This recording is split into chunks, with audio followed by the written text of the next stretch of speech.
mental health and relationships, provided through a collaboration between the Pennsylvania Medical Home Initiative, a program of the Pennsylvania chapter of the American Academy of Pediatrics, and funded by the Pennsylvania Department of Health. This webinar is led by Dr. Laura Offit and aims to describe how self-objectification adversely affects mental health. We will learn what authenticity is and how it affects mental health and relationships, and be able to identify how engaging with sexualization on different forms of media has different effects on self-objectification. My name is Dr. Renee Turchi, and I'm a pediatrician at St. Christopher's Hospital for Children in Philadelphia and medical director of the Pennsylvania Medical Home Initiative at the Pennsylvania chapter of the American Academy of Pediatrics. This webinar is being recorded and will be available upon request. Please be advised that none of the speakers have any disclosures. Please note that the information presented in this webinar is educational in nature and does not necessarily represent the views or policies of the Pennsylvania chapter of the American Academy of Pediatrics, nor their funders. Now please allow me to introduce our presenter for today's webinar. Dr. Laura Offit grew up in the Washington, D.C. area and earned her BA from Columbia University in New York City and her MD from Northwestern University in Chicago. She came to the Philadelphia area for her residency in internal medicine at Thomas Jefferson University, later joining Jefferson's faculty. After leaving academia, Dr. Offit worked in clinical research, drug development, and medical consulting. Building upon this very professional medical experience, Dr. Offit has created an interactive digital health resource for adolescents called Real Talk with Dr. Offit, through which accurate, understandable, and honest answers to teen health questions are shared. A passionate advocate for teens and their health, Dr. Offit is the founder of the annual International Adolescent Health Week, which started as Pennsylvania Teen Health Week in 2016 and then grew to a global celebration in 2018. Dr. Offit is an active member of the Society for Adolescent Health and Medicine, where she leads the International Adolescent Health Week Special Interest Group and the International Association of Adolescent Health. She serves on the board of directors for the National Alliance to Advance Adolescent Health. She is an invited fellow of the American College of Physicians, a member of the Society for Adolescent Health and Medicine, and a member of the Pennsylvania Medical Society. She has been featured on CNN discussing adolescent health issues with Dr. Sanjay Gupta. When she is not working with teens or answering their health questions, Dr. Offit cares for uninsured patients as a volunteer physician at Community Volunteers in Medicine in Westchester. The mother of 2 adolescents herself, one in high school and one in college, Dr. Offit believes that when teens are armed with accurate and unbiased medical information and encouraged to be part of discussions about health issues, they are in a better position to make healthy decisions and ultimately to become healthy adults. We are so delighted and grateful to have Dr. Offit present today for primary care clinicians and practice teams. Thank you for being here with us today, Dr. Offit, and at this time you may begin your presentation. Dr. Turchi, thank you so much for that kind of generous introduction, and I want to thank everybody that has joined us over your lunch break during what I'm sure is a very busy time. So I hope that this discussion will be interesting. It's a topic that is newer to me, and it was very interesting to me, and I thought it would be something that would be useful to share with all of you. I'll be happy to take questions as we go along or at the end, whatever seems best. But I hope that this is informative for all of you. So let me give you a little background of how I even landed on this topic to begin with. About a year ago, I was asked to come speak to a student club at a local university here in the Philadelphia area. And the student club was called the Beauty Club, and I asked them what they wanted me to come talk with them about, and they wanted me to talk about mental health. So I spent some time thinking about how could I share some information that is accurate and valid, linking beauty and mental health. And I wanted to go beyond just kind of what our gut tells us is that if you're constantly comparing yourself to an unattainable beauty ideal, and for those of us who watched the Super Bowl and saw J-Lo and Shakira in their 40s and 50s, looking fine at the halftime show, we know what that's like. We compare ourselves to these images, and then it makes us feel bad about ourselves. But there's so much more to it than that. This slide are some bubbles that I use to kind of grease the wheels in that initial conversation, because I wanted the young women in the group to start thinking about how they were taught to view themselves from a very young age.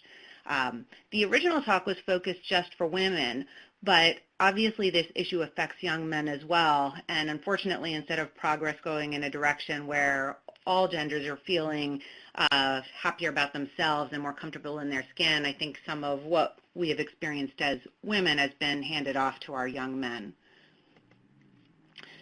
So I'm going to dive right in with an example here. I don't know how many of you saw this piece of news, which is now about 5 or 6 years old, where there was a freelance journalist in 2013, 2014. She did an experiment. This was something she was curious about, and so she wanted to explore global definitions of beauty. So she took an unaltered photograph of herself, which you see here, and she sent it to 40 Photoshop experts in 25 countries.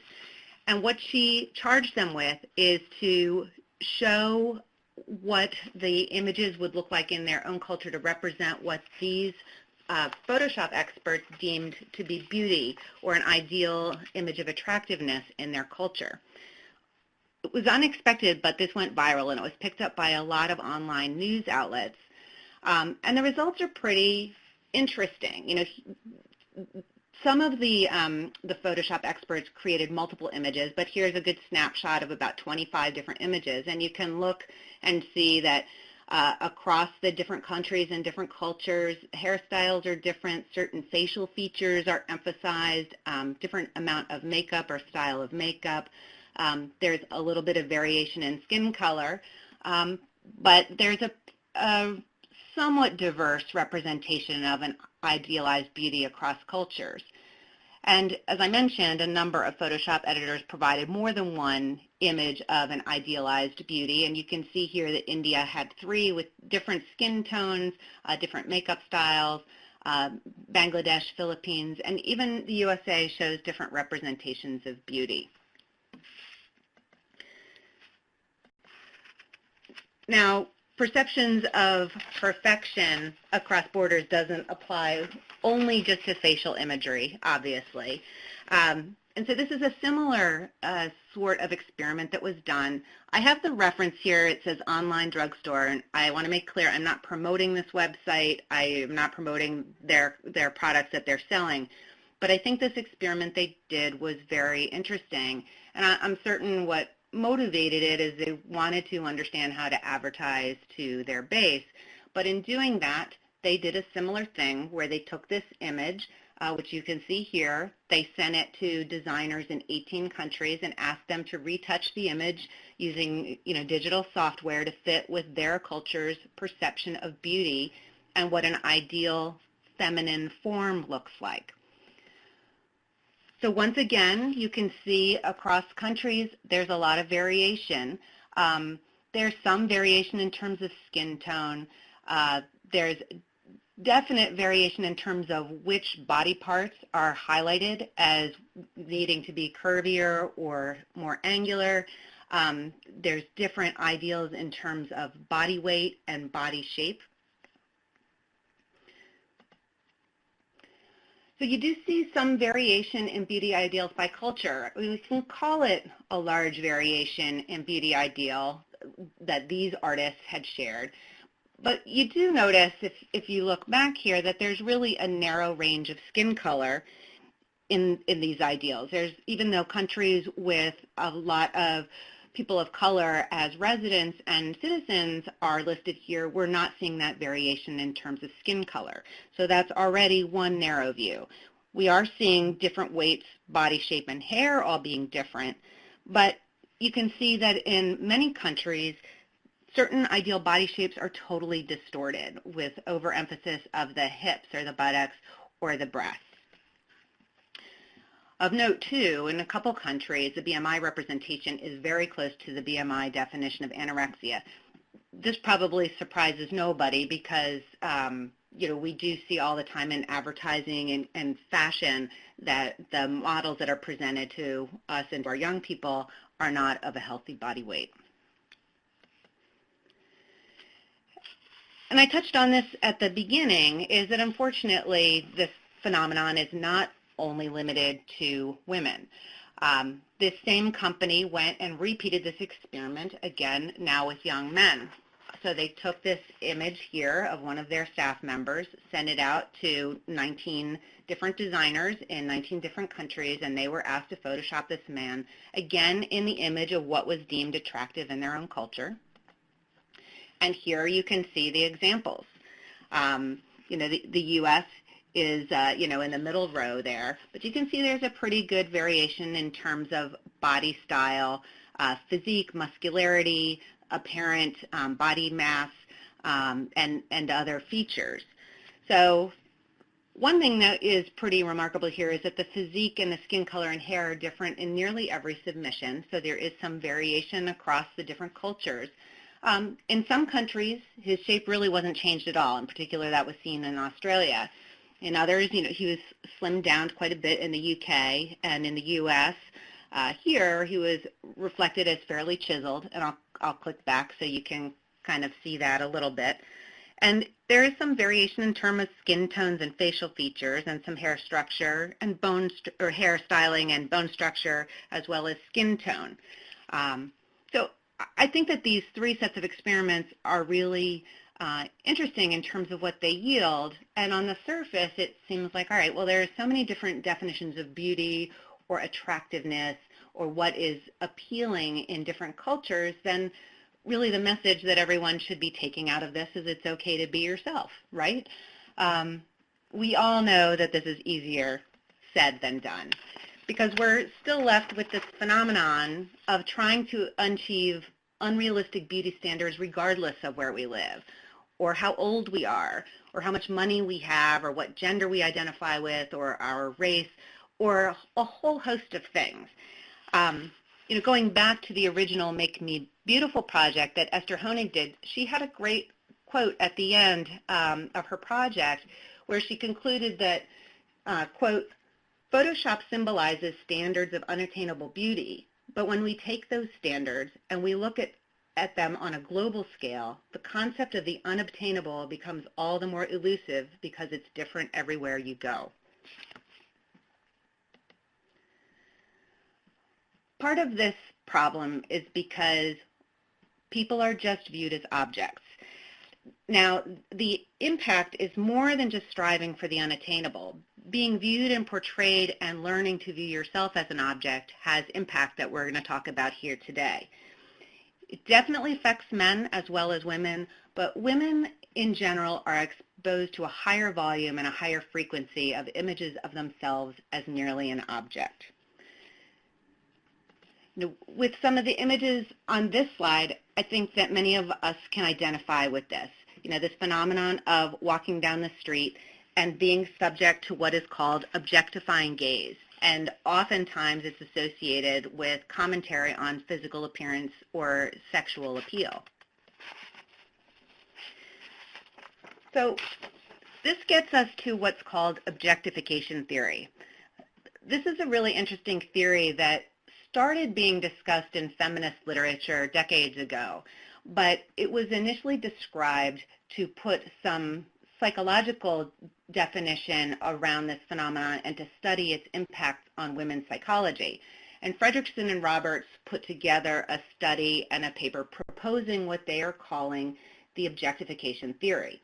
And what it does is it initially described women's experiences of sexualizations and applying it to negative effects on being. A critical point to remember here is that objectification theory does not just refer to sexual objectification via sexual imagery. It's a broader definition of a person being viewed as an object for someone else's pleasure. It could be visual pleasure, physical pleasure, any sort of pleasure. And it's the result of the societal pressure to be attractive at all times. There's a lot of depictions of ideal body type, which I just showed you a bunch of examples there, and it refers to being subject to unwanted evaluations or comments about your body. It really gets worse than even just what the bullet points relay in that women in particular are often portrayed literally as objects. And you go into some of the advertising, and when you start to look at it even more critically than probably we all already do, you'll see often that women are portrayed literally as objects. They're either faceless, they're portrayed just as body parts, or as actual objects other than just people. Originally, I had a couple slides here that showed some advertising imagery, but some examples here were a slide that was an advertisement from a car manufacturer where it depicted an overhead shot of a group of women's, breasts in clothes, but representing airbags. There was another advertisement that depicted women as pieces of furniture. You can easily Google advertising of women as objects and be able to see some of these images. And I will tell you that seeing them all together, one set of images after another, is so much more powerful than a slide just of bullet points can reveal. But our young people are exposed to these images from a very, very young age, and it makes them internalize their messages about their role in society. And as I mentioned, men too are portrayed just as objects as well. And again, men too can be subject to what is called the objectifying gaze. And here are just a few examples for men. It's the corollary for women. There's fewer images of men being depicted, as body parts or faceless. But you can see here, in particular, a couple of the things that I think are notable is the upper left-hand picture, just pictures from Halloween costumes from Costco, and you can see that in these costumes for toddlers and elementary school boys, all of these costumes have muscle definition that does not exist, in reality in the real world. Even action figures that young boys play with have changed over the course of time to have a much more muscular and not normally human proportionate relay of what the body looks like. And then, everybody's talking about Fortnite now, so you can see here these are the images of the avatars in Fortnite, and one of the major avatars or characters in that game is depicted as very muscular and masculine. So images affect young men as well as young women, and it affects not only how they view themselves, but how they view each other. So let me dive into this a little bit more. So let's break down what's happening here. We've talked about what objectification is. And objectification is this broader term of where women and men are seen as objects, but also what goes along with that messaging and that process is that the message is received and the message is effectively delivered is that sexual appeal is more important than your abilities. So how you look and how you are appearing to others is more important than what skills you have or what you contribute to the world. So those messages are relentless, and individuals start to internalize the messages where to themselves they view that their value as a person is more based on their appearance than their competence in a specific activity. And with the internalization of these messages, a lot of time and energy and mental space is spent on body monitoring, where you're constantly checking in, like if you walk past a wall of windows, for instance, and you catch your reflection in there, you're checking to see if you look heavy or if your clothes don't look attractive or if your makeup is in place. Or say, high school girls, every break they have, go into the bathroom to check their makeup and make sure it's in place. And this constant process creates this transition where not only are you being objectified by forces outside of yourself and your being, but you start to self-objectify. And when you make that conversion, there is an adverse effect on your mental health and on your relationships. So the process is pretty straightforward, that self-objectification affects mental health and hurts relationships, and then all of those things obviously will decrease well-being. So in reviewing some of the literature about exactly how does self-objectification affect mental health, this is a working or an ongoing area of research, and I'm glad that this is an area of interest for a lot of researchers in the mental health, psychology, and psychiatry space. But some things that we do know is that there is a clear association with disordered eating and eating disorders. I do want to put an asterisk here is eating disorders are very complex and are caused not only by this phenomenon, but we do see different trends in terms of gender identification and sexual orientation in terms of the types of eating disorders and the prevalence of eating disorders in our adolescent populations. Obviously, self-objectification can predict anxiety, appearance anxiety, and body shame, and is strongly associated with poor self-esteem. There is a positive association with depression symptoms, and again, it doesn't affect just young women. And obviously, association and correlation do not necessarily mean cause and effect, and so this ongoing body of research is trying to really tease out what is a causal relationship versus maybe perhaps a marker for something else. So let's shift gears here and talk a bit about authenticity. So what exactly is authenticity?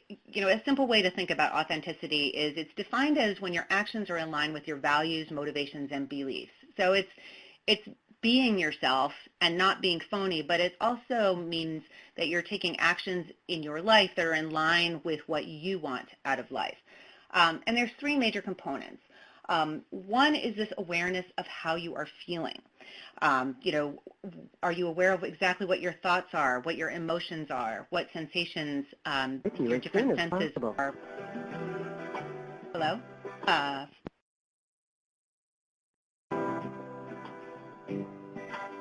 Can someone just let me know if you still hear me, because I hear music on my line. List of All right, well, hi, Dr. Alpha, you can continue. Okay, thank you. I just want to make sure that I didn't somehow drop off. Okay, the second component is, are you acting and behaving in line with your beliefs and values? So are you making decisions, taking actions, avoiding distractions that will allow you to fulfill your beliefs and your values and your life goals? And then the third piece of it is, how much do you allow others to influence or control your actions? So what does authenticity predict? Authenticity predicts that there will be more life satisfaction, or an individual will have higher self-esteem, and you'll have better moods and better coping skills. And then the corollary is that authenticity is a protective factor against bad moods, feeling stressed, anxiety, and being defensive. So if we think about this in terms of being true to your authentic self, it's really acknowledging those things that make us all humans as opposed to objects. So oftentimes we see people pushing down their feelings or not acknowledging their feelings and emotions. So sometimes we'll see this in young men that have a difficult time processing sadness or depressions or other negative feelings because they've been socialized to believe that anger is the only appropriate emotion that they are allowed to have. Or girls can be socialized, and these are huge generalizations, but there is there's truth that rings with each of these. Girls are generally socialized to be conflict avoidant and to be very agreeable. So then that means that you're suppressing your authenticity in terms of standing up for yourself or expressing your beliefs or disagreeing with somebody in a way that is that represents healthy conflict. We think about sayings that young men grow up with boys don't cry. So, pushing down your emotions and not feeling your feelings makes less authenticity, or, girls don't disagree. So it's just a couple examples off the top of my head. So there is a direct correlation between this process of self-objectification and authenticity. And part of this is because of gender roles and socialization into different gender roles, but largely because authenticity is what makes us humans. And when we self-objectify, we're not considering ourselves as humans, we're considering ourselves as objects for somebody else's pleasure. So how does decreased authenticity hurt relationships?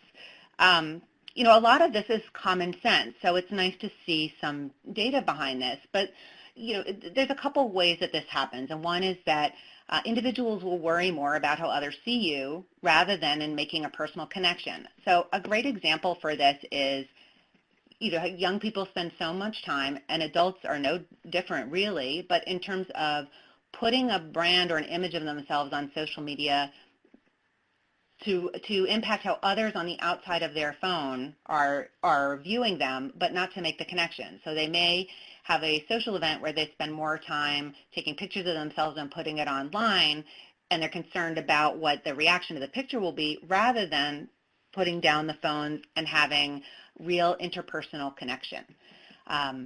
You know, a decreased authenticity hurts relationships because you're easily influenced by others. So this means that, you know, you'll be more susceptible to peer pressure, influencing you to do things that you don't want to do, that aren't in line with your beliefs and with your goals. You know, you also have less awareness of your feelings and values, which we already talked about some examples there, and all of this leads to feeling disconnected from others. And this is true for romances and for friendships, and I think all of us that work with adolescents and young people are well aware that one of the most common things that young people complain about, and I don't mean complain in a negative way, but note as a negative thing in their life, is they feel lonely, and they all want true connection, and they're striving for true connection, but there's so many obstacles in their way. So I want to talk a little bit about mass media and the effect on sexualization or self-objectification. So, you know, mass media is a huge grouping of things. You know, we have TV, magazines, newspapers, there's billboards, advertising that runs in public transportation. We have video games, which really constitutes a media form, online advertising, social media.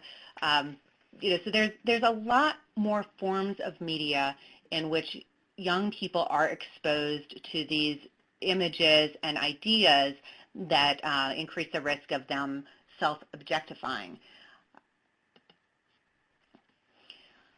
One piece of information, or one finding that I think is particularly interesting, which helps to explain some of this phenomenon, is that we are seeing that the interactive experience of digital imagery and digital media actually has a higher impact in terms of this self-objectification and decreased authenticity process than passive consumption.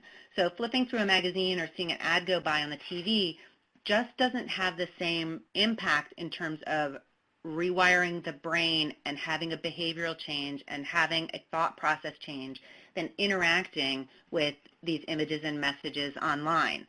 You know, I have here, you know, on the left, we're talking about social media. So these are some screenshots from, you know, if you search Instagram for Instagram face, which is a thing, or if you search like chiseled or bulking up, you see a lot of images for unrealistic images and objectification of men. You know, on the right, what these are, you're wondering why I'm sticking these here, these are avatars from different video games or computer games. So watching makeup tutorials or interacting with videos that are posted on social media about how to get buff and chiseled is a very interactive way to consume these messages. Playing video games where you are assuming a character also is a very interactive way to absorb these messages. And this phenomenon of receiving the message and then interacting in this space is very, very powerful in terms of catalyzing the self-objectification process. here's an example of what young people are up against. These are two other experiments that I thought were pretty interesting. And I think what's really illustrative is young people and us adults as well, you don't really know what you're up against. So the gentleman on the left, his name's Connor Murphy, and he's a bodybuilder and a fitness influencer. And one thing that he did was he created this video called a 10-minute transformation challenge. And so what he did in this video was he posed one time, which you can see on the left, without doing any preparation for a pose. He just took a picture of himself in his natural form. Then what he did was he posed again when he was flexing and leaning towards the camera and under good lighting. And so he did this to really show that he thought that influencers, we talk a lot about, or we hear a lot about social media influencers. He thinks that fitness influencers really need to be more transparent with their followers about how their look is curated in the photography that they put up and the videos that they put up, and it's not reality of what they look like walking down the street. So I think that this is kind of interesting because he makes a living as an influencer, as a bodybuilder. So this is how he's making his living. But then on the other hand, he feels that influencers need to be transparent. So there is a little bit of conflict there, I recognize, but I think that the images are pretty powerful. Looking at the young woman on the right, this was an interesting experiment too. She decided that she wanted to try this thing called Instagram Face, which I referenced in the previous slide, and she tried it for a week, and this was what happened. And so basically her usual makeup routine was about, she timed it 4.5 minutes, and she used 5 products. So in order to replicate what is widely regarded and highly touted as Instagram Face, she had a makeup artist do her makeup, and this makeup artist spent an hour and a half using 25 products to create this face on the right. So she tried to teach herself this process and managed to whittle the whole thing down to 45 minutes, but she spent over $50 on different products, and she was buying, bargain products and drugstore products rather than high-end cosmetics. And so she found that when she would post the selfies on her Instagram, she got a ton of likes. So then I think everyone is familiar with this concept that likes are firing off dopamine, which is part of the feedback loop for social media and the seeking of approval online. But then when she went out in the real world, she couldn't walk around like that because the makeup was so heavy, she just didn't look like a real person. But I think one of the things that's really illustrative here is that a lot of young women watch makeup tutorials, and on the surface that can be an enjoyable way to spend some time. It's fun to think about how to be pretty, and makeup can be a fun and enjoyable thing, but there's definitely a blur between advertising and selling products and relaying this beauty image of yourself. And this Instagram face phenomenon is turning into a very homogeneous image of a beauty standard online.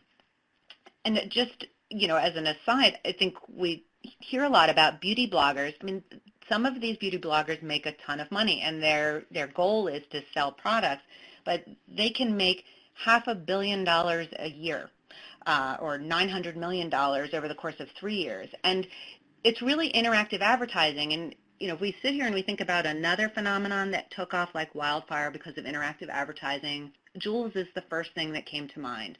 The Jules company used internet advertising and social media to take off like wildfire as a trend in our young people. So I would be remiss if I didn't touch on young people's exposure to pornography in this conversation, because we are talking about sexual self-objectification.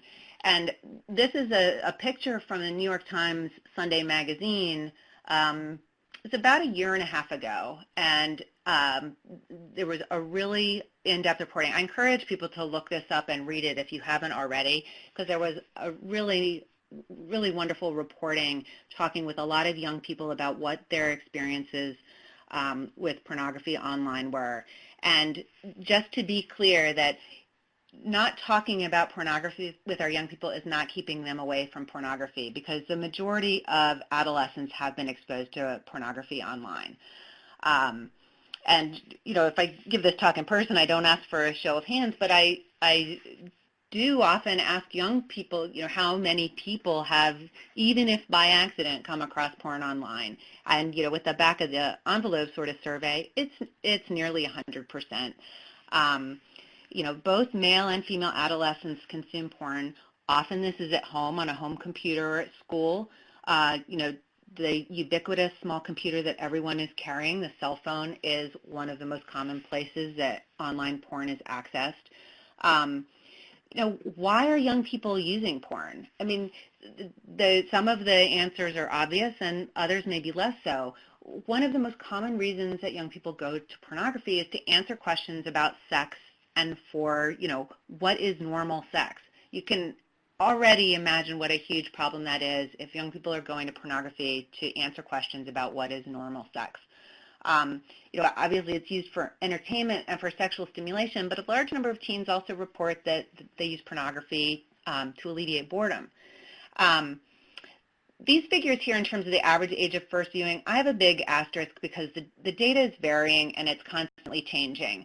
But I've not been able to find something that I feel is as well documented as these statistics, where in the U.S. about 50% of males and a third of females first saw porn online before the age of 13. This data is already years old, so I suspect this figure is much higher now.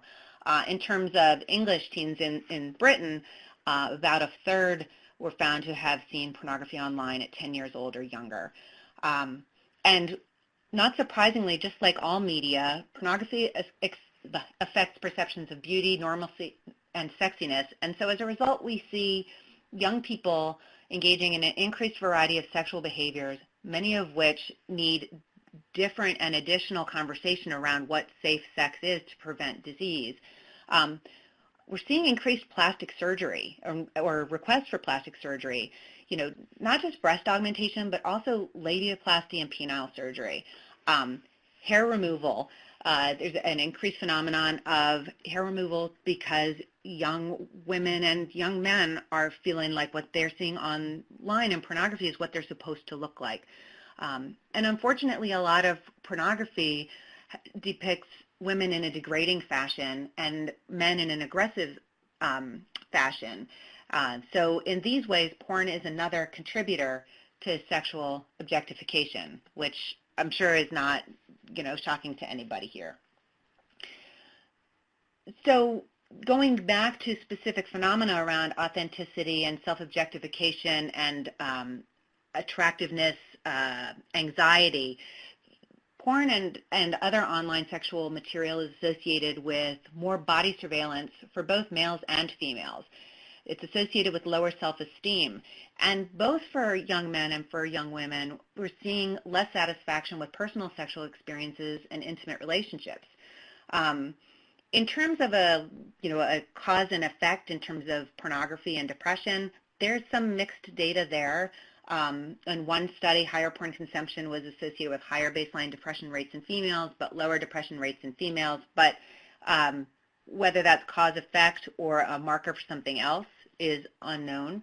And in some adolescents, it does seem that higher exposure to online sexual material can precipitate depression symptoms. In another controlled study, and this really gets to the impact of self-objectification and objectifying others on relationships, male subjects that were exposed to pornography demonstrated increased callousness towards women, and all subjects considered the crime of rape to be less serious, which obviously has huge impact in terms of our conversations around consent and sexual assault with our young people. And then, not surprisingly, women who view porn may actually perform sex acts that they may not like. And one of the biggest places we're seeing a behavioral change is an increased participation in anal sex. And this is despite data that the majority of women consider anal sex to be unpleasant. But since we talked about how young people are going online to see what are normal sex acts, when seeing this image in a lot of pornography, they're internalizing this as normal, and then they're participating in acts that do not are not really what they want for their own pleasure. So I feel like I've had kind of a depressing conversation here, and so I don't like to list a whole bunch of problems without proposing some sorts of solutions. So what can we do? What can we do as people who really care about the young people in our lives and in our communities? I think one of the first things is just awareness about this phenomenon and having a good working knowledge of how the imagery that we see affects our views of ourselves. I think in particular, medical professionals really can help their patients see how sexualization and objectification might be affecting their behaviors and thoughts. We can touch on it when we talk with our young people and our patients around self-esteem or around the importance of expressing their feelings rather than suppressing them, or this phenomenon where people sometimes are separating their sexual relationships from emotion, because the emotional relationships are a situation where you're so much more vulnerable in many ways than a purely physical relationship, and then succumbing to influence of others. Teachers and health educators can definitely consider using one of the units in their health class about teaching students how to spot sexualizing material and to understand its negative effects on health. I think this would be a really useful unit in health class, or even could be a good place in technology classes. A lot of students have a tech requirement, but in terms of learning about media literacy and digital media literacy, this could fit nicely in there and positively impact health. I think role models can teach young people to be aware of this phenomenon as well. And I think one of the really important things that we all need to do is to advocate for accurate and broad sexual health education, because if we provide unbiased, non-judgmental, and comprehensive medically accurate information, there will be less of a void for young people to fill in looking for answers to sexual questions online. So this is a segue of where you can come in.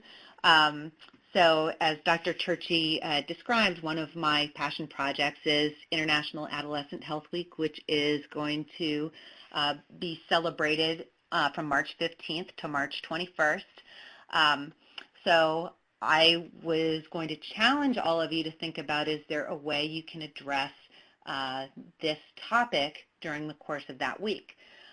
So for those of you who have not heard me speak about Teen Health Week or Adolescent Health Week in the past, just to bring you up to speed, what International Health Week is it's an annual international week of dynamic participatory events to inspire adolescents in their communities to advocate for a successful transition into adulthood.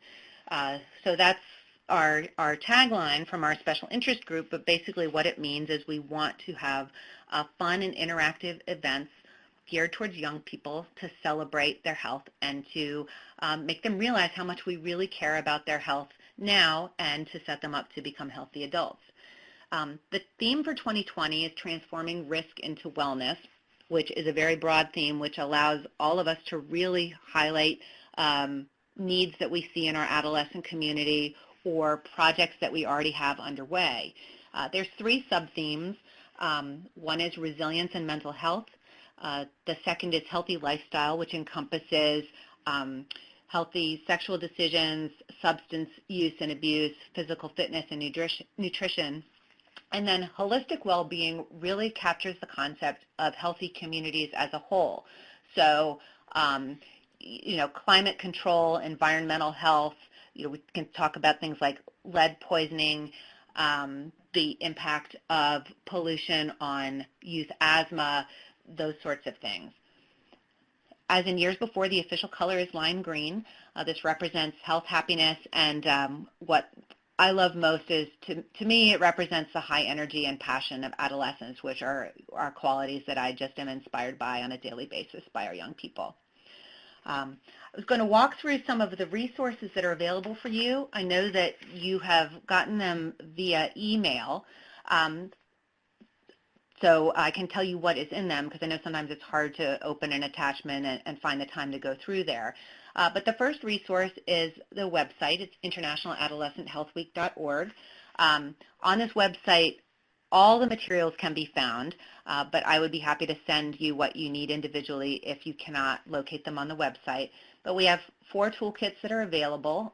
One is kind of a planning timeline if you want to plan, a month out for how to easily incorporate this into your practice or your community. And then we have individual toolkits for each of the sub-themes.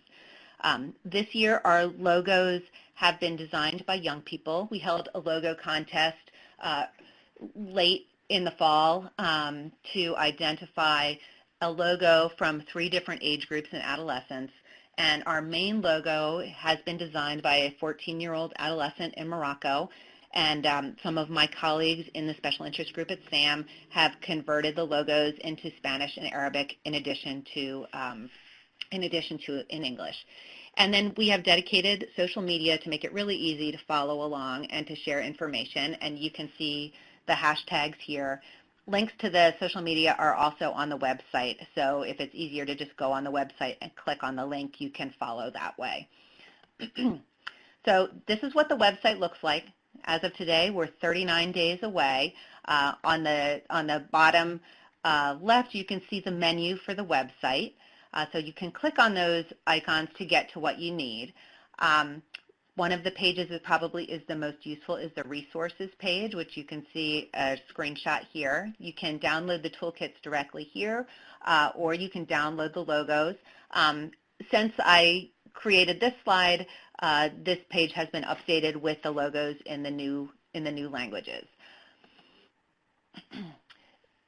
On this page is an image of the map of all of the participants that I know of to date. So if you find that your practice or your community is going to do something, even if it's something as simple as plan to share social media posts that week, some low-hanging fruit, please let me know so that I can add you to the map.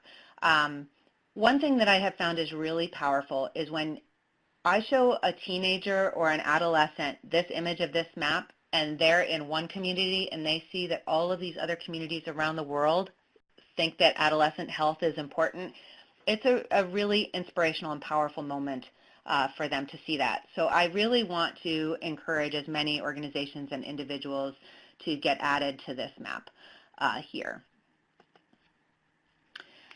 These are screenshots of the social media. So again, we are on Twitter, Instagram, and Facebook.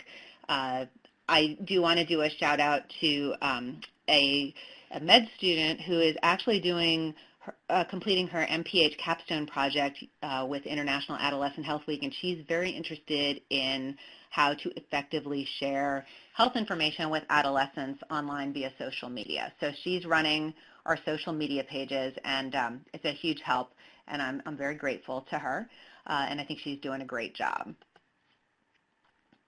So I'm going to leave you on this note with the challenge of how can you use International Adolescent Health Week 2020 to challenge young people's self-perceptions, to try to unpack some of the self-objectification and messaging that they have absorbed over the course of their life, and use this opportunity to improve their health in this way.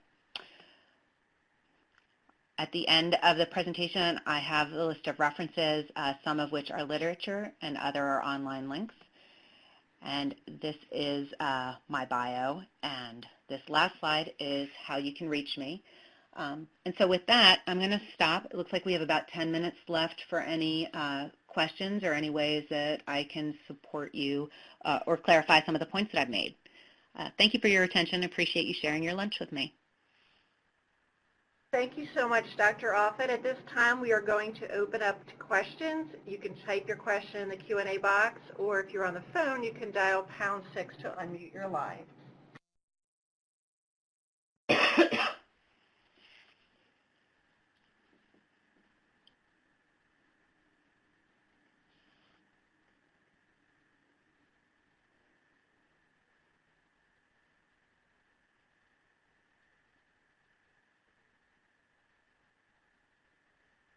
Again, you can type in the Q&A box, or on the phone, you can dial #6 to unmute your line for a question.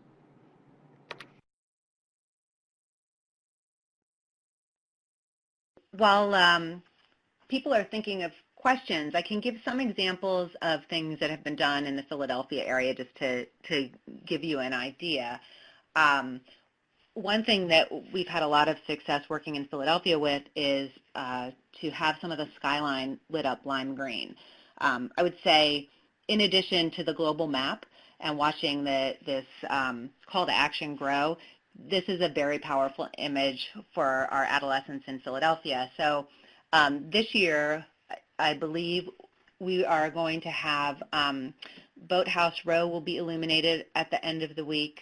The Sierra Center, the FRC building, Liberty Towers, and the Pico building all will be lime green.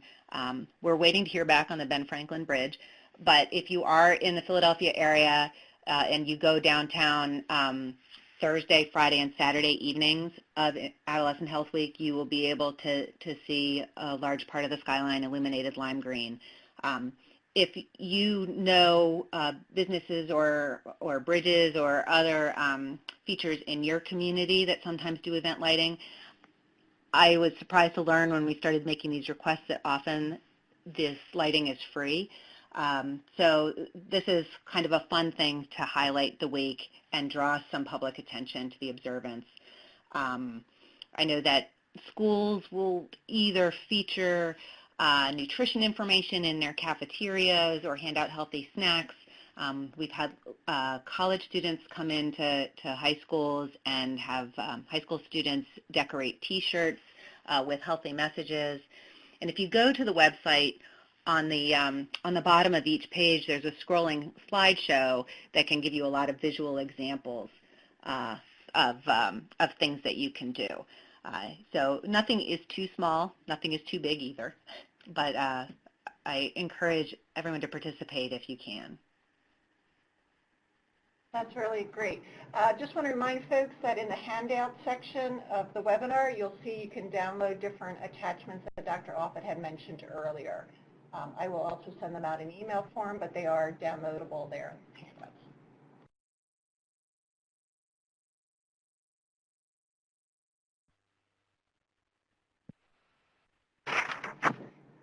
All right, since there's no questions at this time, we're going to conclude our webinar. We want to thank Dr. Offit again for her excellent and informative presentation. Many thanks to the Pennsylvania Department of Health for the funding that made this webinar possible. Enjoy the rest of your day. Thank you.